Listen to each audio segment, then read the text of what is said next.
안녕하세요. 저는 지옥행 열차 티켓을 제 손으로 끊고 탈 뻔하다 그 입구에서 간신히 뒤돌아서 나온 30대 여자입니다. 아직도 그때 그 결혼을 했더라면 어떻게 됐을까 하고 상상하곤 하는데 그때마다 치가 다 떨릴 정도로 몸서리가 다 처집니다. 몸서리가 다 처질 만큼 치가 떨렸던 저의 파혼 과정 한번 들어보실래요? 저와 남자친구는 3년을 연애한 사이였어요. 남자친구는 34살, 전 29살. 결혼을 생각해야 하는 나이였던 것도 맞지만 남자친구와 결혼 결정을 하게 된 것은 오직 나이만은 아니었죠.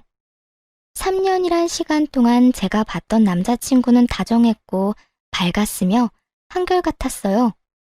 훗날 이런 남자가 내 아이의 아빠가 된다면 더없이 좋겠다는 생각을 하는 순간들이 많았고 그런 생각들이 짙어질수록 결혼이라는 단어가 낯설지 않게 느껴졌습니다. 그런 저의 생각들이 얼마나 잘못된 생각이고 크나큰 착각인지 알게 된 것은 그리 멀지 않은 어느 날이었죠.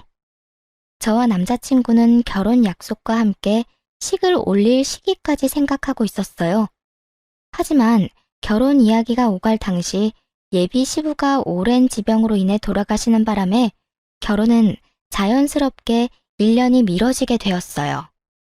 그렇게 시간이 흐르고 다시 결혼 이야기가 나오고 있었고 미뤄진 만큼 저흰 서두르기로 했죠. 남자친구는 외동이었는데 예비 시모는 장례식장에서 잠시 인사만 나눠봤을 뿐 제대로 만나 인사를 나눈 적이 없었어요. 상견례를 하기 전 한번 뵙기는 해야 한다는 생각은 가지고 있었는데 그 기회는 생각보다 빨리 찾아왔습니다. 본격적인 결혼 이야기가 오가면서 진지하게 현실적인 부분에 대해 이야기를 나눴어요. 그간 두루뭉술하게 이야기를 나눈 적은 있었지만 이토록 하나부터 열까지 각 잡고 이야기를 나눠본 것은 처음이라 묘한 긴장감이 다 들더군요. 그렇게 시작된 이야기는 가장 중요한 집부터 시작됐어요. 자기랑 나랑 가진 돈으로 집은 어느 정도 해결되지 않을까? 물론 대출은 조금 껴야겠지만 이 정도 대출은 둘이 갚으면 금방일 것 같은데 어때? 괜찮긴 한데 사실은 우리 엄마가 신혼집으로 미리 마련한 집이 있다고 하시더라고. 자기만 괜찮다면 거기는 어때? 아, 정말? 집을 사서 오라는 것도 아니고 사두신 집이 있다는데 뭘 물어. 그냥 감사합니다 하고 들어가서 살면 되지. 그러면 내가 가정가구 마련하면 되지? 남는 돈은 어머니 드리든가 하자. 그러면 일단 집부터 좀 봐야겠네. 분위기도 좀 봐야 하고. 수리할 곳이나 인테리어 필요한 곳 있으면 미리미리 해야 하니까. 아무래도 그렇겠지. 그러면 내가 엄마한테 정확한 위치 물어볼게. 사실 나도 자세히 못 들어서 정확한 위치는 몰라서 말이야. 응. 그러면 저녁에 연락해줘. 그렇게 저흰 집은 미뤄두고 다른 이야기를 나누며 의견을 조율해갔고 생각보다 그 과정은 순조로웠어요.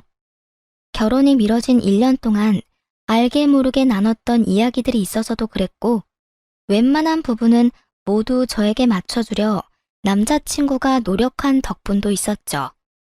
만족스러운 대화를 끝내고 집으로 돌아와 있으니 남자친구에게 연락이 왔고 돌아오는 주말에 예비 시모와 함께 집을 보러 가자더군요. 그렇게 약속된 주말이 왔고 만나기로 한 카페로 갔더니 오기로 한 남자친구는 보이지 않고 남자친구와 똑 닮은 예비 시모만 절 기다리고 있더군요.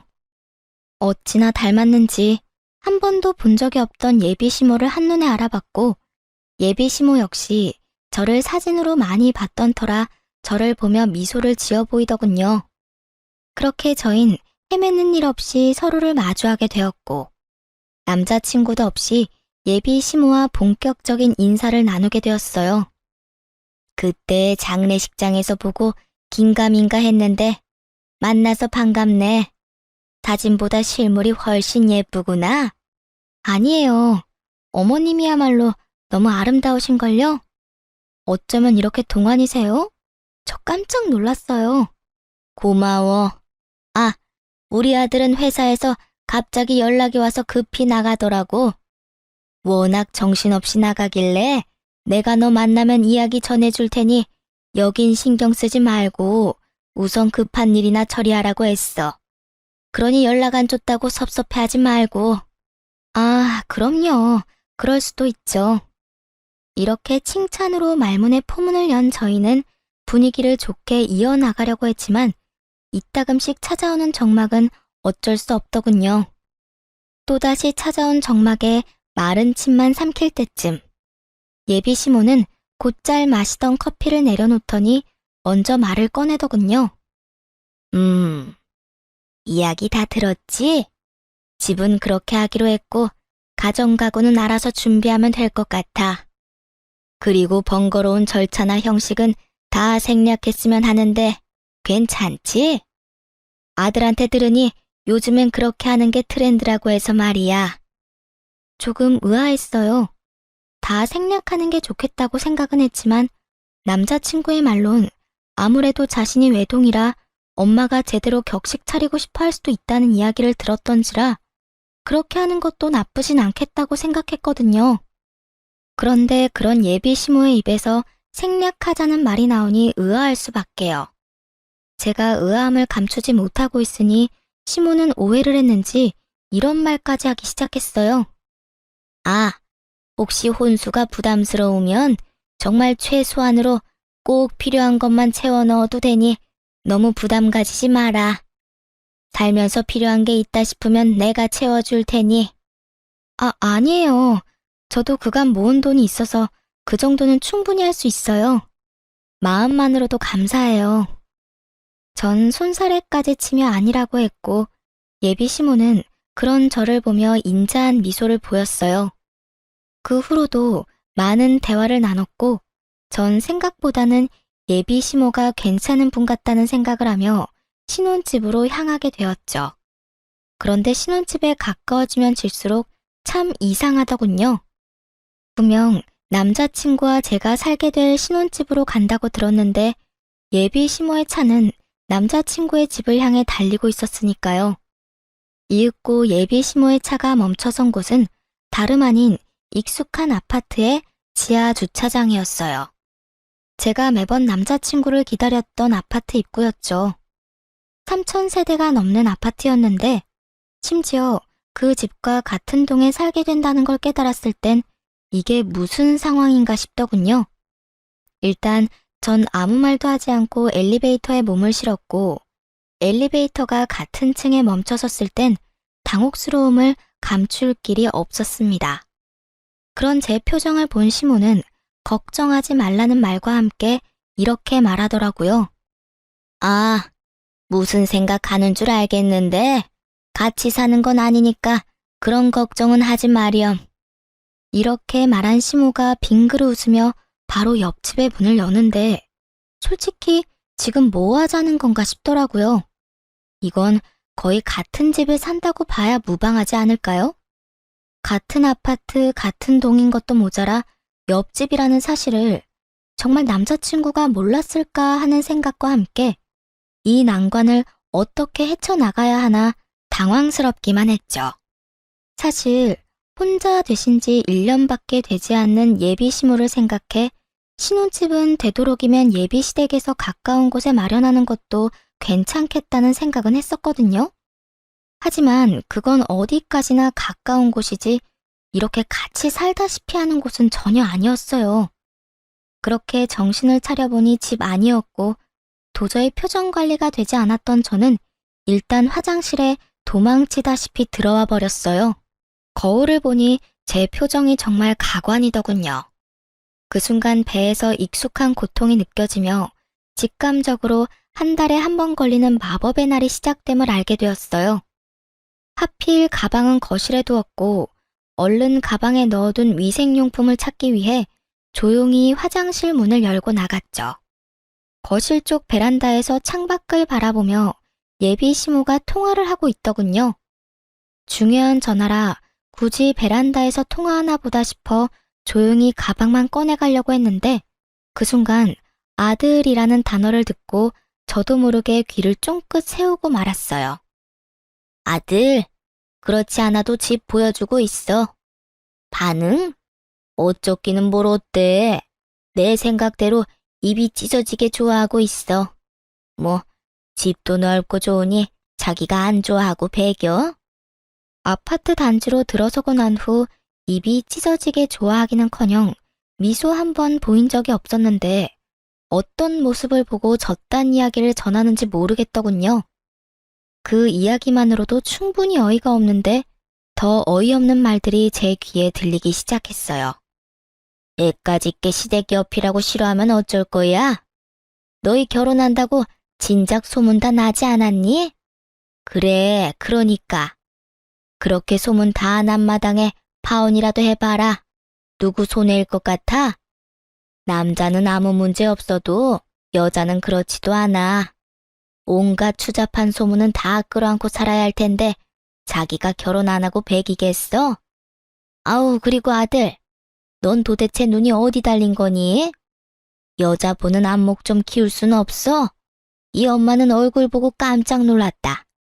명색에 우리 집 며느리 된다는 애 꼴이 그게 뭐야 도대체? 생긴 거는 꼭 여우처럼 생겨서는 입고 온 옷, 손에 쥔 가방, 신고 있는 신발까지 뭐 하나 제대로 된 것이 없던데? 걔 어느 정도 사는 집 애는 맞아. 그런데 왜 그렇게 후줄근하게 다녀? 엄마 창피해서 혼났어.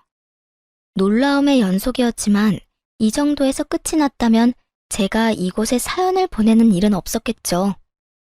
네, 예비 시모의 말은 이것이 끝이 아니었어요. 입이 제대로 풀린 시모는 가쁜 숨을 고르더니 또다시 한바탕 쏟아내기 시작하더군요. 네가 좋다고 하니 일단 결혼은 허락하는데 1, 2년 여기서 살다가 합가하겠다고 한 약속이 잊지 마라. 그때 되면 내가 무슨 이유를 갖다 붙여서라도 합가시킬 거니. 저의 꼴을 보아하니 훗날 태어날 우리 손주 교육이나 제대로 시키겠나 싶어서 그래. 그것뿐이겠니? 우리 손주도 자기처럼 없어 보이게 입히고 키울 거 아니야. 내가 그 꼴을 어떻게 보니? 그러니 너도 그런 줄 알고 그때 가서 군말할 생각도 하지 마. 일단 네 말대로 맨몸으로 와도 아무 상관없다는 식으로 말도 흘렸고 분위기도 좋게 만들어놨으니 결혼해서 저 물건 꽉 잡고 산다는 약속이나 지켜. 아, 그리고 내가 어떤 시집살이를 시키든 상관하지 않겠다는 약속도 잊지 마려무나. 그 약속 믿고 결혼 허락한 거니까. 휘몰아치는 말들을 들으며 전 어찌해야 할 바를 몰랐고 정신을 차려보니 예비 시모와 헤어지고 저의 집 제 방이더군요. 전 이해가 되지 않았어요. 제가 무슨 잘못을 했다고 저를 그리 미워하는 건지. 아니, 애초에 장례식장에서의 그 짧은 만남을 제외하곤 인사한 건 오늘이 처음이었는데 제 모든 것이 싫다고 할 만큼 미움받을 틈이 있었나 싶더군요. 전 곱씹고 또 곱씹어도 저에겐 어떤 잘못도 없었고 생각하고 또 생각해도 이건 아니라는 생각이 강하게 들었어요. 그렇게 한참을 생각에 잠겨 있는데 엄마가 조심스럽게 제 방으로 들어오더라고요. 걱정이 가득한 표정의 엄마.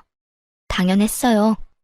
집을 보고 오겠다며 신나서 나간 딸이 넋이 나간 것도 모자라 잔뜩 굳은 표정으로 돌아왔으니 말이에요.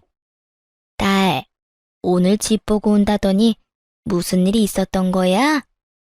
아무리 남자친구와 제가 하는 파혼이라 할지라도 혼자 할 결정은 아니라는 생각이 들었던 저는 제가 듣고 본 모든 사실을 엄마에게 말해주었고 제 말을 다 들은 엄마는 격분하기 시작했어요. 아니 뭐 그런 집구석이 다 있어? 어떻게 된 집구석이면 결혼을 하기도 전에 남의 집 귀한 딸을 합가시킬 계획까지 세우고 있냐고. 뭐? 시집살이? 자기가 뭔데 내 딸한테 시집살이를 시켜? 그니까 나도 깜짝 놀랐어. 카페에서 이야기 나눌 때까지만 해도 전혀 그런 사람이 아니었거든? 그런데 남자친구랑 통화하면서 그런 말을 하는데 순간적이지만 같은 사람이 맞나 하는 생각까지 들었어. 그 애미의 그 아들이란 말이 이런 경우에 쓰는 말인가 보다. 자기 엄마가 그런 생각을 하면 뜯어말릴 생각을 해야지. 한 가정의 가장이 되겠다는 놈이 좋아서 같이 짝짝꿍하는 꼴이라니. 너 이 결혼 안 할 거지? 아무리 생각해도 아닌 것 같아. 그래, 이혼보단 파혼이야. 요즘 세상의 파혼은 흠도 아니야. 동거하다 찢어지는 사람들도 수두룩인 세상에 파혼이 무슨 흠이나 되겠어? 알고 있어. 그런 걱정은 하지도 않았고. 그래. 아휴, 파혼할 때 하더라도 상견례 자리는 마련해. 그 뻔뻔한 여자 얼굴은 한번 봐야겠으니. 파혼까지 하는 마당에 굳이? 왜 그런 시간 낭비를 해야 해? 시간 낭비되지 않게 알찬 시간 보내고 올 거니까 넌 잔말 말고 자리나 마련해. 그 순간 엄마의 눈은 반짝이고 있었고 전 엄마의 말대로 상견례 약속까지 잡게 되었어요. 상견례 날이 다가오고 모든 사실을 전해들은 아빠가 역정을 내며 그 집구석 박살을 내버리겠다고 한바탕 난리가 났더랬죠. 딸바보 아빠가 제 앞에서 그렇게 화낸 걸 본 적이 없었는데 엄마의 눈빛에 다시 순한 양이 되어선 엄마와 저만 상견례 자리로 향하게 되었죠. 아빠가 참석하지 않은 사실을 당일에야 알게 된 예비 시모는 눈에 보일 정도로 인상을 찌푸리고 있었지만 그 온화한 말투는 잃지 않고 있더군요. 엄마는 예비 시모의 모든 말들을 건성으로 대답한 채 주문을 했고 주문을 마친 엄마는 준비한 말들을 쏟아내기 시작했어요. 애들 신혼집 이야기는 들었습니다만 제 생각엔 34평은 좀 작은 것 같네요. 그러지 말고 이렇게 하는 건 어떨까요?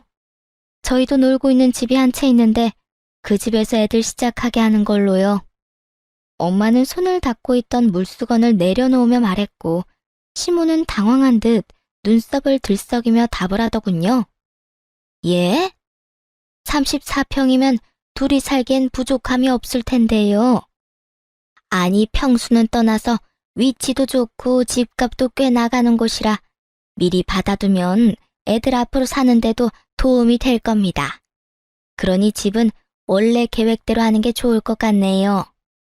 그런 거라면 걱정하지 않으셔도 되는 게 저희가 가지고 있는 집도 가격은 만만치 않아서요. 위치가 어디쯤인가요? 아시죠? 땡땡동의 땡땡땡 아파트. 거기 50평대라 살기는 더 좋을 거예요. 위치가 더 좋은 건 물론이고요. 이 정도는 돼야 애들 앞날에 도움 정도는 되지 않을까요? 누가 봐도 제 말이 맞을 텐데요.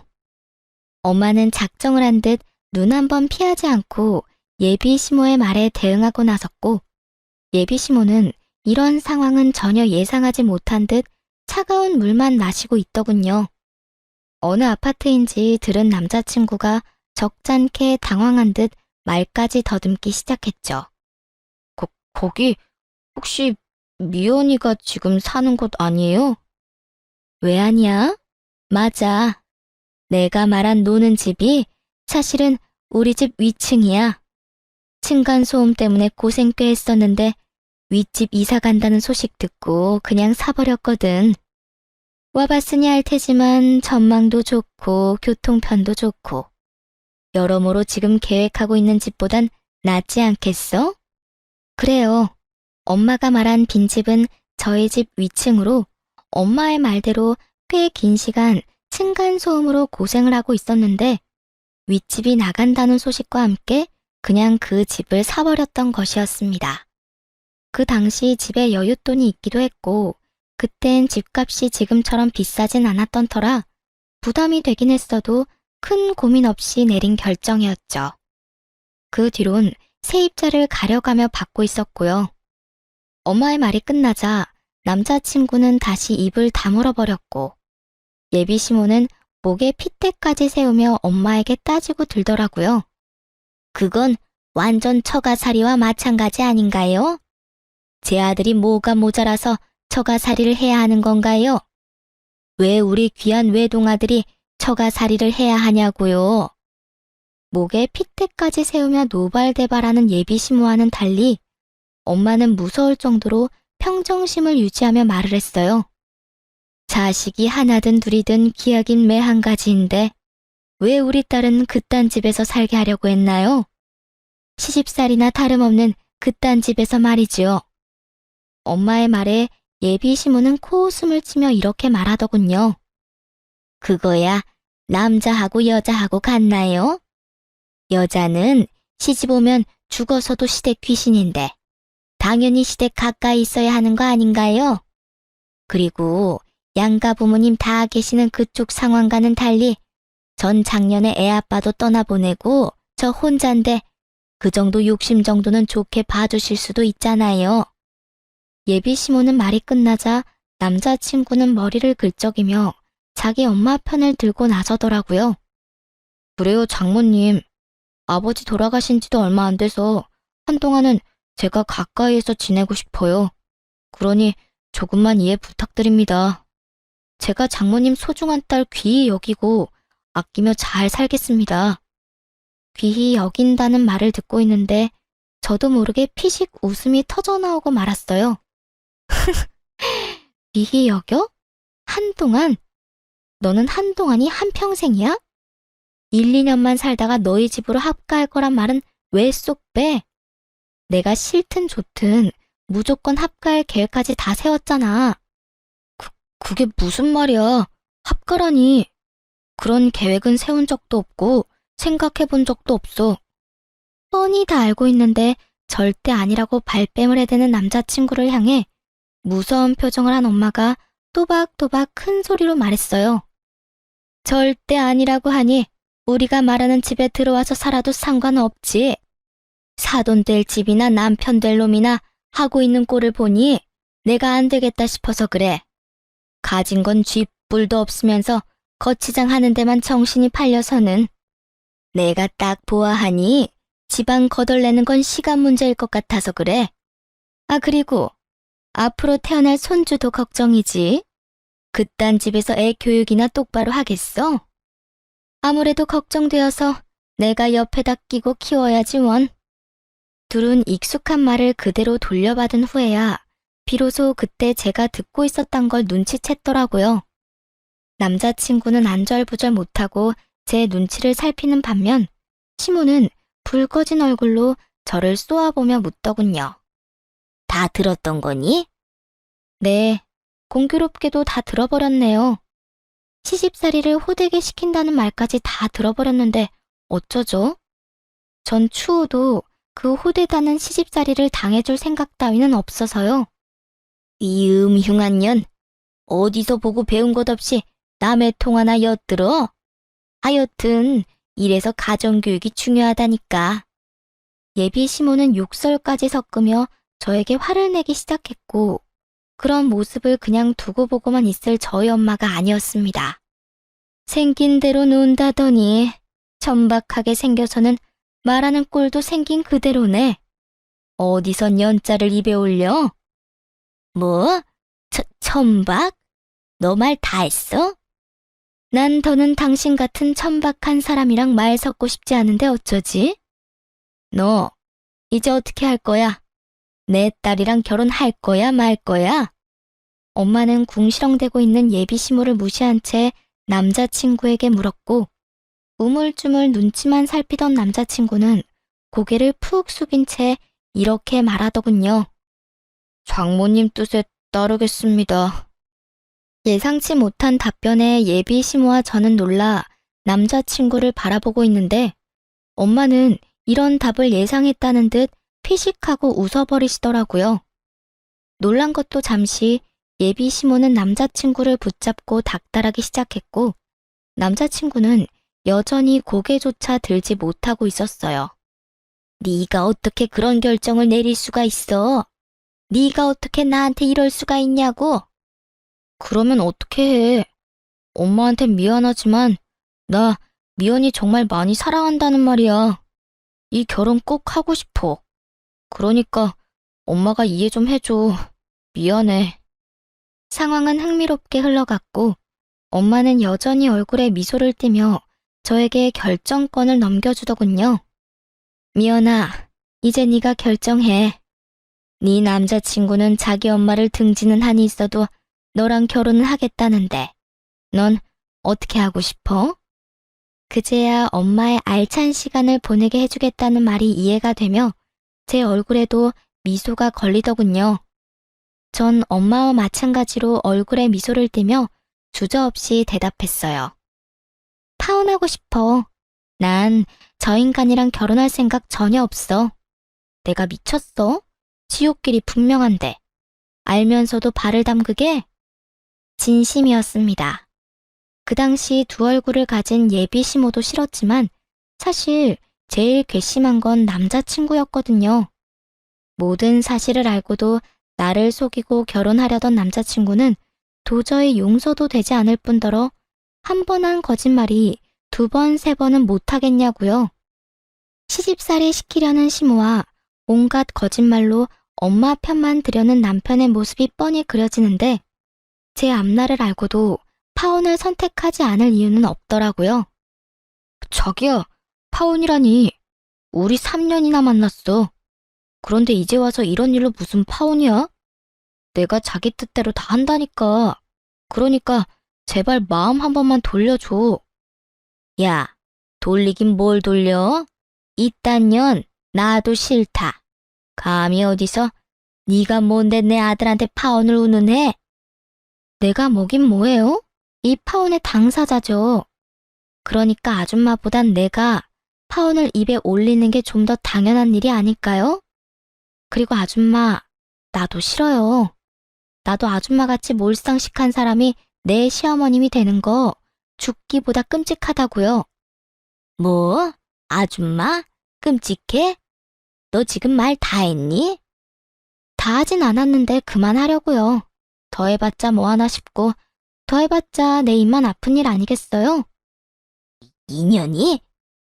이윽고 흥분이 최고조에 다다른 예비시모는 제 얼굴에 물을 부어버리더군요. 차가운 물이 제 얼굴을 적시고 물이 한 방울씩 뚝뚝 떨어지던 그때 이때껏 단 한 번의 흥분도 하지 않고 평정심을 유지하던 엄마가 그 자리에서 벌떡 일어나 똑같이 물을 끼얹으며 소리를 질렀어요. 이 미친 여자가 기어코 내 딸한테? 이 여자가 어딜 감히? 너 미쳤어? 미친 건 너지. 어디 내 딸한테 물을 끼얹어 물을. 내가 생각 같아선 오물이라도 끼얹고 싶은데 화장실이 멀어서 참는 줄 알아. 엄마는 제 손을 잡은 채 그 자리를 박차고 나와버렸고 전 그렇게 파혼을 하게 되었습니다. 그 뒤로 남자친구였던 인간에게서 가끔 자니? 라는 소름 끼치는 연락이 오곤 했지만 그 연락이 2번이 넘어갈 무렵 차단을 함으로써 연락은 오지 않았죠. 그 대신 그놈이 집으로 찾아오기 시작하더라고요. 대꾸도 하지 않으면 찾아오지 않겠거니 했는데 끈질긴 전 남자친구 놈은 하루 이틀도 아닌 일주일을 찾아오더군요. 그쯤 되자 지긋지긋한 것을 넘어 미칠 지경이더라고요. 1초도 마주하고 싶지 않은 인간이 하루 중 제일 기쁜 저의 퇴근길을 망치고 있었으니까요. 일주일을 넘기던 날, 전 이대로는 안 된다는 생각이 들었고, 제 팔을 붙잡고 매달리는 전 남자친구를 마지막으로 상대해주기로 결심했죠. 할 말 있으면 빨리 해. 나 피곤하니까. 미연아, 드디어 내가 보이는 거야? 나한테 다시 기회 주는 거야? 기회를 주는 게 아니라 다신 찾아오지 말라고 마지막으로 들어주는 거야. 그러니 할 말 있으면 빨리 해. 미연아, 우리 정말 이렇게 헤어질 거야? 정말 이대로 끝낼 거야? 그러니까 제발 찾아오지 마. 부탁이야. 그 순간 갑자기 무릎까지 꿇고 애걸복걸하며 지저분하게 굴더라고요. 그래서 저는 당장 그 사람 엄마에게 전화를 걸었어요. 어머, 네가 웬일이니? 나한테 전화를 다 하고. 행여나 잘못했다고 빌 생각이면 하지 말거라. 네가 이제 와서 울고불고 빈다 해도 난 너 받아줄 생각 없다. 저도 그럴 생각은 없고요. 얼른 와서 그 잘난 아들 좀 데리고 가세요. 어딘지는 알죠? 일주일을 넘게 와서 무릎까지 꿇고 울고불고 비는데 정말 미칠 지경이라고요. 저의 말에 전화를 끊어버리고는 정말 비행기라도 타고 온 것인지 순식간에 모습을 드러내더군요. 너 당장 못 일어나? 이게 도대체 무슨 꼴이야? 네가 뭐가 부족해서 이딴 애한테 무릎까지 꿇어? 무슨 소리를 하든 전 남자친구는 미동도 없이 앉아 있었고 이윽고 아줌마의 비난은 저를 향하고 있었어요. 네 년 때문이야. 내 아들이 이렇게 망가진 건 다 네 년 때문이라고. 제가 정말 단 하나도 이해가 되지 않아서 그러는데 왜 이 모든 게 내 탓이 되는 걸까요? 내가 이 사람 불렀어요? 내가 이 사람 강제로 무릎이라도 꿇렸어요? 난요, 연락 받는 것도 싫어서 차단까지 했는데 직접 그것도 일주일씩이나 찾아와서 구질구질하게 매달린 건 이 사람이라고요. 인연이 오늘 너 죽고 나 죽자. 내가 너 오늘 가만 안 둘 거야. 온갖 고상이란 고상은 다 떨어대던 전 예비시모는 고함을 지르며 제 머리채를 휘어잡았고 파혼도 했겠다. 더는 참고 있을 필요가 없었던 저 역시 인정사정 없이 그 머리채를 잡아버렸어요. 개판도 그런 개판이 없었죠. 딸뻘 되는 제 머리채를 잡은 아줌마나 엄마뻘 되는 아줌마의 머리채를 잡은 저나 남들이 보기엔 독인 개긴인 상황이었습니다. 몸으로 번져버린 저희의 싸움에 전 남자친구가 일어나 말려봤지만 흥분한 두 여자를 뜯어내기엔 역부족이었고 계속된 싸움에 결국 집에 있던 엄마까지 뛰어나오게 되었어요. 엄마의 목소리가 들리자 저는 그 아줌마의 손을 확 꺾어버리며 바닥으로 밀쳐버렸어요. 그 순간 엄마가 고이 들고 온 양동이를 두 사람에게 붓고는 이렇게 말했어요. 내가 경고했지? 오물을 뿌리고 싶은 걸 겨우 참고 있었다고. 그 양동이는 저희 집 강아지가 싼 소변 패드를 푹 담아놓은 오물이었어요. 엄마는 결국 바라던 대로 오물을 두 사람에게 끼얹어 버렸고 오물을 뒤집어 쓰게 된 두 사람은 고함을 지르더군요. 이게 뭐야? 엄마, 이거 오줌 찌른 애 아니야? 왜 아니야? 이 여자가 진짜 미쳤나? 왜 사람한테 오줌물을 뿌려? 두 사람의 표정과는 상반되게 엄마는 승리에 취한 표정을 짓고 있었고 제 손을 꽉 잡으며 이렇게 말하더군요. 그러게, 왜 찾아와서 이 난리야? 내 딸이 싫다는 말 못 들었어? 내 딸이 우스워? 네 딸이 얼마나 질질 흘리고 다녔으면 내 아들이 이랬겠어. 앞으로 딸 관리 좀 잘하란 말이야. 이런 일 없게. 이 무슨 억지스러운 말인지 모르겠더군요. 투명인간 취급을 해도 찾아와서 귀찮게 군 인간이 누군데 저딴 말을 짓거리는 건지. 입으로 나온다고 해서 다 말이 아니란 걸 그날 처음 알았지 뭐예요? 더불어 사람 입에서도 개소리를 할 수 있다는 사실도요. 엄마는 코웃음을 치며 말했습니다. 까고 있네 정말. 내가 웬만하면 상스러운 말 쓰기 싫어서 참고 또 참았는데 너 같은 건 욕 없인 대화가 안 되겠네.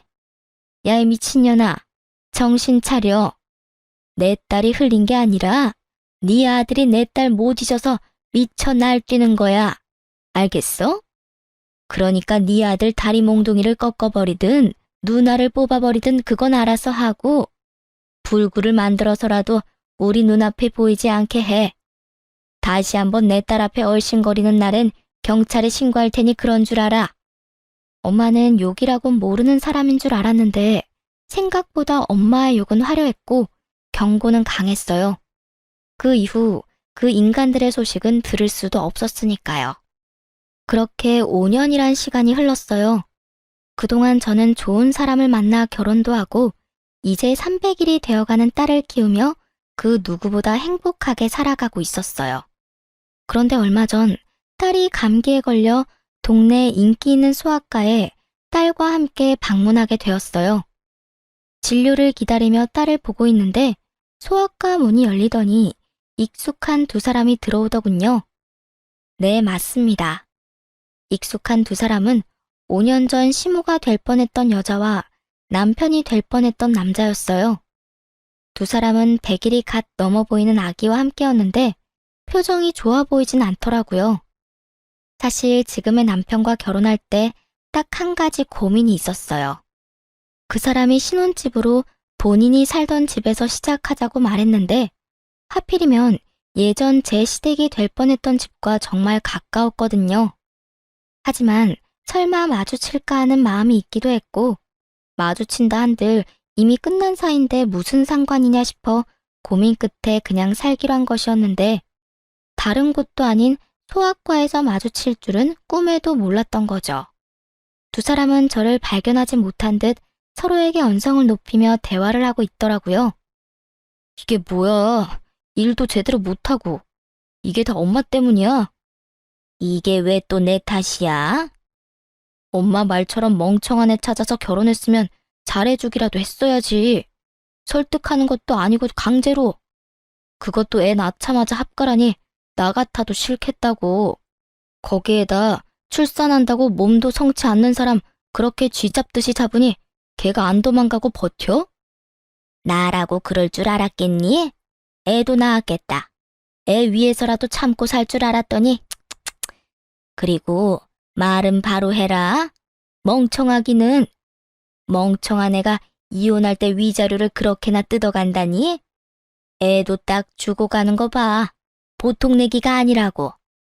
넌 어떻게 그딴 애를 데리고 와서는 아휴, 너 때문에 이 나이에 이게 무슨 고생이야? 누구 탓을 하는 거야 지금? 좋은 베이비시터 구하면 뭐하냐고. 들어오는 족족 엄마가 구박을 그리 해대는데 누가 버텨? 이제 소문 쫙 나서 웬만큼 돈 올려준다고 해도 안 온다고 하더라. 어떻게 할 거야? 이야기를 들어보니 어디서 머릿속이 새하얀 여자를 낳까 결혼도 하고 아기까지 낳았지만 아기를 출산함과 동시에 애까지 낳았는데 자기가 어쩌겠냐는 무지한 생각을 했던 아줌마가 예전 저에게 하려고 한 것처럼 합가를 반강제로 밀어붙인 거였죠. 산후조리도 제대로 하지 않은 여자에게 모진 시집살이를 시켰고 그걸 견디지 못한 여자는 자식이고 뭐고 이혼 소송으로 위자료만 잔뜩 챙겨갔다더군요. 오죽했으면 자기 배 아파서 낳은 생떼 같은 자식을 버리고 도망갔을까 하는 생각도 들더라고요. 제가 보기엔 누구 하나 잘난 사람이 없는데 뭘 그리 따지는 것인지 이해가 되지 않기도 했고요. 병원 안에서 조용히 대화를 엿듣는 다른 엄마들도 같은 생각인지 저마다 곱지 않은 눈초리로 두 사람을 훑고 있더라고요. 그렇게 주변의 시선 따윈 신경 쓰지 않고 열심히 열을 올리며 서로의 탓으로 돌리던 순간 전 남자친구의 눈과 딱 마주쳐버렸고 피하기엔 늦은 상황이 되어버렸습니다. 꼴에 결혼은 했나 보네. 쟤 하고 있는 꼴을 봐라. 너 그때 엄마 버리고 쟤하고 결혼해서 봐라. 네가 지금 어떤 꼴로 살고 있을지 안 봐도 뻔해. 예전엔 저 정도는 아니었는데 좀 그렇긴 하네. 그땐 네 눈에 콩깍지가 씌었었고 거봐, 엄마 말 듣기 잘했지? 꼴값이지도 않더라고요. 자식 아파 수학과 가는데 집에 있는 비싼 옷 갖춰 입고 가는 게 더 웃긴 거 아닌가요? 그리고 저요, 꼴이라고 불릴 만큼 허름한 행색도 아니었어요. 그저 이름난 브랜드 옷이 아닌 예전부터 그러했듯 품질 좋고 가격도 착한 그런 옷을 입고 있었어요. 보기에 싸구려 같은 옷도 아니었고요. 거기에다 상견례를 할 당시 꼴 같지도 않게 온몸에 명품을 휘두르며 자랑질하던 그쪽 집보다 낭비하지 않고 지내는 저희 집이 재산으로 보나 뭐로 보나 잘 산다는 것을 알았을 텐데 누가 누구 보고 꼴을 운운하는 것인지 이해가 되지 않더라고요. 또 한편으로는 참 여전하다는 생각도 들었고요. 아무것도 묻지도 따지지도 않고 저를 미워하던 늙은 여자나 그런 엄마도 부모라고 좋다고 쿵짝 맞춰주던 저놈이나 말이에요. 이런 저의 마음을 아는지 모르는지 한참을 제 귀에 다들리게 쑥덕대던 두 사람은 본인들의 차례가 되었는지 진료실로 들어가고 전 예약을 하지 않고 갔던 터라 두 사람보다 더 늦게 진료를 보고 병원을 나서게 되었어요. 딸의 감기가 심하지는 않다는 말을 듣고 보다 가벼운 발걸음으로 병원 나서는데 글쎄 그 두 인간이 병원 입구에 서성이고 있는 것이 아니겠어요? 제가 진료를 보기 한참 전에 진료를 다 보고 나가는 것을 봤는데 이때껏 그 앞을 서성이고 있다니. 정말 뭐 하는 인간들인가 싶더군요. 뭐 반가운 얼굴이라고 굳이 얼굴을 내비치나 싶기도 하고요. 두 사람은 저의 예상대로 저를 기다린 것이 맞는 듯 눈을 반짝이며 오더군요. 그리곤 아직 하고 싶은 말이 남았는지 쉬지 않고 제 험담을 하기 시작했어요. 쟤 어떤 집에 시집 갔는지 뻔하다 뻔해. 보나마나 별 볼 일 없는 집에 시집 갔겠지. 제 성격도 성격이지만 그 정신 나간 여편네 고약한 성격에 어디 제정신 박힌 남자가 장가 왔겠어? 어디 멍청한 놈 하나 물어서 결혼했을 거야. 하긴 제 사귈 때도 성깔 보통 아니었어. 그나저나 같은 남자로서 제 남편 불쌍하네. 어쩌다 저런 애랑 결혼해서 애까지 낳았으니 이제 끝이지 뭐. 한평생 마누라 눈치도 모자라서 처가 눈치나 보고 살겠네. 넌 그런 애랑 결혼한다고 그 난리를 부린 거니? 엄마까지 버린다고 하면서?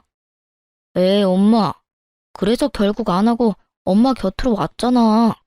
지난 일은 묻어두자고요. 어찌되었든 내 옆에 제가 없다는 것만 기억하자고. 그래.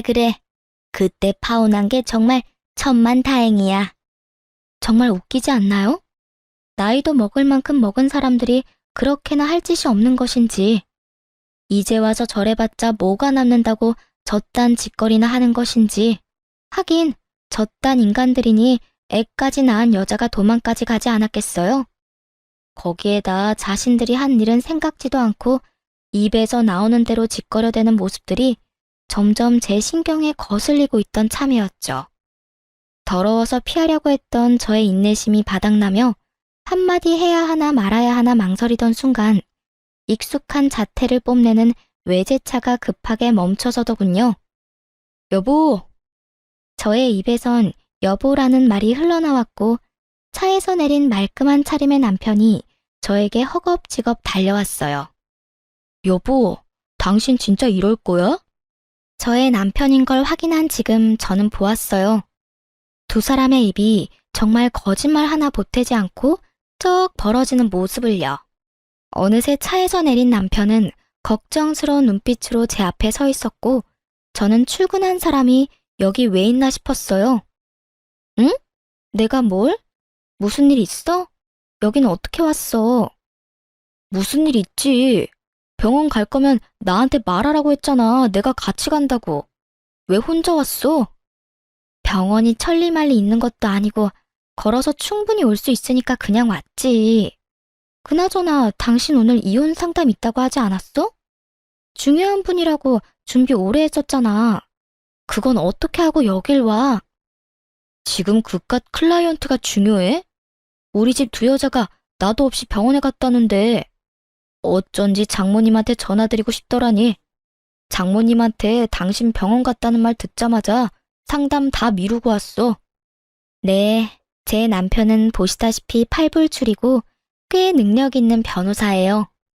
오늘 중요한 분과 상담이 있다길래 일부러 아무 말도 하지 않고 딸과 함께 병원에 왔던 것인데 남편이 결국 알고 득달같이 쫓아왔던 것이었어요. 남편은 자연스럽게 저의 품에 있던 딸을 받아 안았고 곁눈질로 두 사람을 보니 여전히 벌어진 입을 다물지 못하고 있더군요. 그랬겠죠. 두 사람은 제가 변변치 못한 남자랑 결혼해 대접, 대우 이런 것은 꿈도 못 꾸고 그저 애 하나 보고 사는 그런 불행한 꼴을 기대하고 있었던 것 같은데 제가 이리 사랑받으며 살고 있으니까요. 그 순간 귀히 대하겠다는 전 남자친구의 말이 왜 생각이 났는지는 모르겠지만 전 누가 보아도 귀히 대접을 받고 있었어요. 내가 이럴까봐 당신한테 말 안 한 거야. 다음부턴 절대 그러지 마. 병원 오는 게 뭐 힘든 일이라고 일까지 내팽개치고 와. 애 데리고 병원 오는 거 충분히 힘든 일이야. 그거 보통 일이 아니라고. 그러니까 내가 일도 내팽개치고 이렇게 달려오는 거 싫으면 다음부턴 미리미리 말해줘. 10분 전이라도 되니까 미리 말만 해. 괜히 혼자 애 데리고 고생하지 말고. 당신 출산하고 손목도 안 좋잖아. 그래서 걱정이 너무 돼서 그래. 남편은 제 손을 잡고 흔들며 애교를 부렸고 전 하는 수 없이 웃고야 말았죠. 제가 웃으니 남편도 방긋 웃어 보였고 저에게 이제 차에 타라는 듯 자연스럽게 뒷문을 열어주었어요. 전 누구보다 자연스럽게 그 차에 쏙 타버렸고요. 그 순간 두 사람의 표정이 어땠는 줄 아세요? 믿을 수 없다는 눈빛과 함께 절망적인 표정을 짓고 있더라고요. 품에 안은 아기는 쉴 새 없이 울고 있었고요. 그 순간 제 마음에 통쾌함이 가득했다면 제 심보가 너무 고약한 걸까요? 남들 생각이 어떻든 전 그 순간 참 통쾌했어요. 그렇게 사람 면전에 두고 온갖 무시와 핀잔을 해대더니 실상은 전 이렇게 사랑받고 있고 입이 마르도록 욕하던 그 꼴이 자신들이 처한 꼴이었으니까요. 그렇게 차에 탄 제가 통쾌함에 미소 짓고 있는데 남편이 차에 타려고 문을 열며 이렇게 외치더라고요. 안 되겠어. 우리 당장 차 한 대 더 사자. 당신 타고 다닐 차 있어야겠어. 아니면 이 차 줄까? 이 차 탈래? 이렇게 저의 팔불출 남편은 자신도 모르는 사이에 저의 복수의 마침표를 찍어주었어요. 전 이런 팔불출 남편과 아주 행복하게 잘 살고 있습니다. 남편은 앞서 말했듯이 저에게 다정하고 혹여나 제 손에 가시라도 박히는 날엔 저보다 더 아파해주는 그런 남자예요. 이런 남편이 무엇보다 좋았던 것이 있었는데요. 그건 바로 부모님을 존경한다는 것이었어요. 남편의 존경을 한 몸에 받을 만큼 시부모님은 존경받아 마땅한 좋은 분들이셨고 그런 좋으신 분들을 존경하고 섬기는 남편이 참 멋져 보이더라고요. 그래서 저도 제 시부모님들을 존경하고 잘 섬기며 살아가고 있어요. 남편은 시부모님을 존경하는 만큼 저희 부모님께도 바쁜 시간을 쪼개고 쪼개 잘하려고 노력해 주더라고요. 가끔 저러다 잘못되겠다는 생각이 들 정도로 하루 24시간을 참 바쁘게 사는 사람인데 그런 사람이 저희 부모님까지 잘 챙겨주니 진심으로 고맙다는 마음이 들더군요. 저야말로 정말 똥차 가고 나면 벤츠 온다는 바람직한 예가 아닐까 싶네요. 근래엔 1년에 한 번씩은 시부모님과 친정 부모님을 모시고 여행을 다니곤 하는데 이 행복이 영원했으면 좋겠다라는 생각이 들 정도로 행복해요. 혹시나 저처럼 결혼을 앞두고 이건 아니라는 생각으로 결혼을 망설이고 계신 분들께 말씀드리고 싶어요. 모든 사람이 나와 퍼즐 맞추듯 맞춰질 순 없더라도 최소한 나와 맞춰지려고 노력은 해야 답이 있지 않겠어요?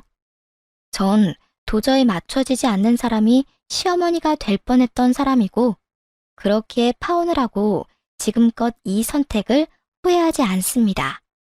해볼 때까지 해봐야 후회가 없다는 말도 있던데 그 말도 틀린 말도 아니죠. 하지만 저처럼 굳이 구렁텅이란 걸 뻔히 알면서 내 발 더럽혀가면서까지 그 구렁텅이에 발을 담가볼 필요가 있을까요?